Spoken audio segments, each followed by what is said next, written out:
Hey everyone, Nick at Dad the Prof here.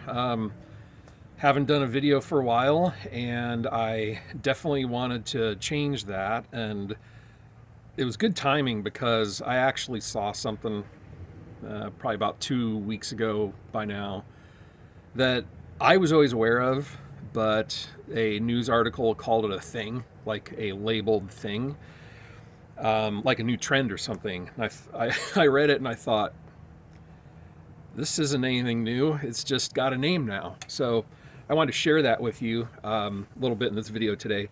But before I get into that, just in case if you haven't seen any of the other videos of mine, especially the first one where I kind of introduce my background, just want to let you know I've been a professor of psychology in higher ed for a couple decades, and I've done in the past research on body image disturbance and drive for muscularity in men and eating disorders and things like that, excessive exercise and those types of things. And so what I'm about to talk about definitely links to body image disturbance, especially in men here. But also, it links personally to me because as I'm about to reveal, I embody this trend, I guess. And the trend I'm talking about today here is called Baldmaxxing. Baldmaxxing.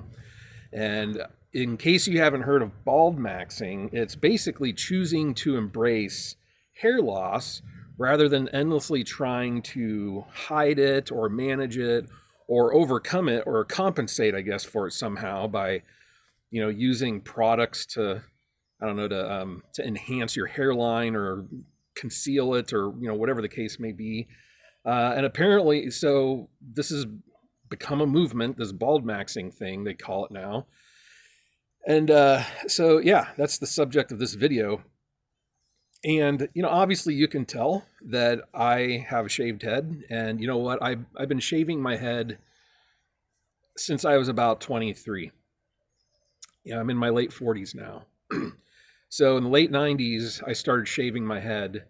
And it was mostly just a style thing. I just wanted to shave my head.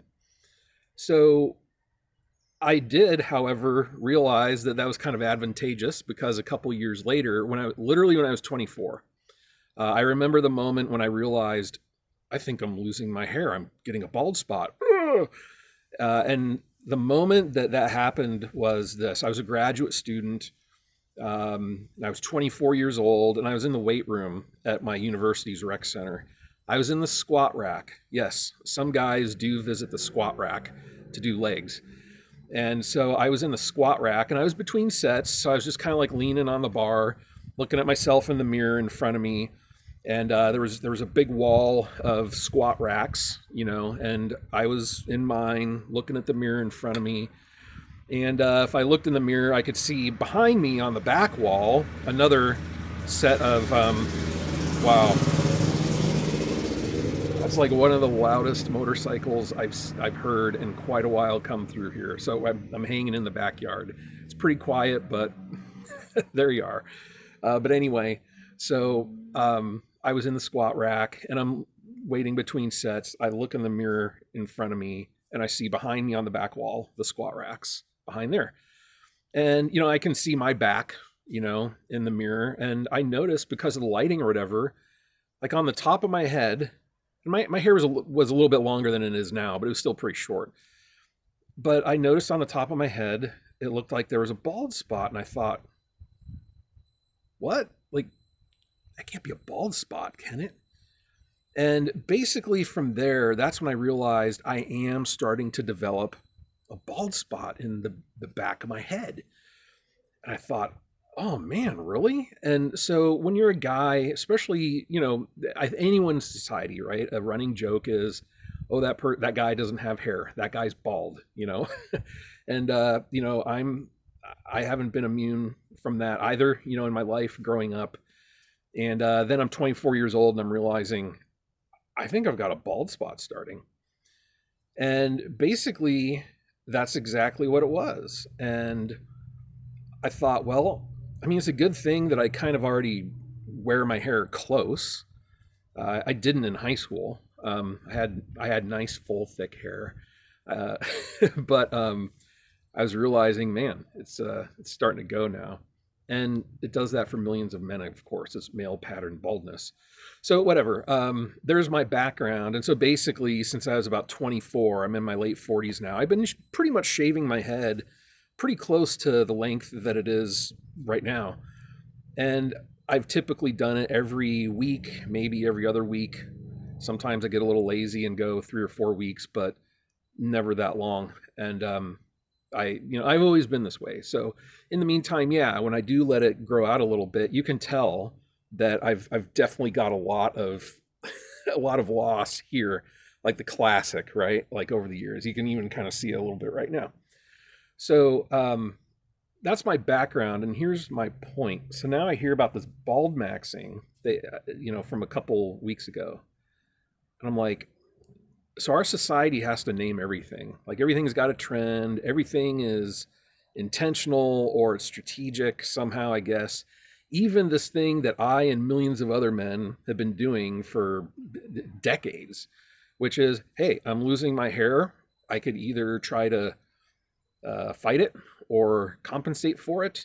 I could wear a hairpiece, or I could do that spray stuff, or try to do plugs or whatever other kinds of therapy.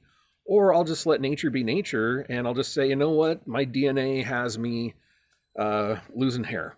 Okay, that's just what it is. And so I tend to like authenticity and natural. Like, I think that's the best way to go. And you know what? It's okay. I know I'm bald, and I'm fine with that, and it doesn't really bother me at all. It's just a nothing burger for me.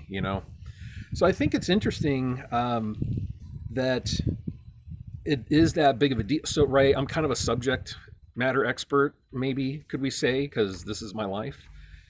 This is a characteristic that I have. So I feel like I can speak with some authority on the topic, but at the same time, it's just me and my experience. But I think it's funny because there are so many people that emphasize so deeply, different aspects of their appearance, and that's okay. We do live in a sociocultural environment where how we present ourselves does matter, with respect to our attitudes and our emotional displays or lack thereof, our physical characteristics and our style of dress, and all that. That all counts for presentation purposes because that does impact how people see us. On the other hand, just allow yourself to be who you are. There's a lot of different types of people in this world, and it's okay to be what I would call follically challenged. It's all right. Your worth is not based on how much hair you have on your head.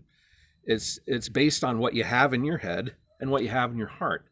That's what makes you you, and that's the most important defining characteristic of what you're all about, I would say. So for those of you who are so the Baldmaxxing bit, it's amusing to me because it's like, dude, just it's okay. Yes, embrace it. Just cut it off at the pass. No pun intended. If you're losing your hair and you've never shaved your head, just do it. Just do it and be done with it, and just embrace it and say, you know what, this is okay.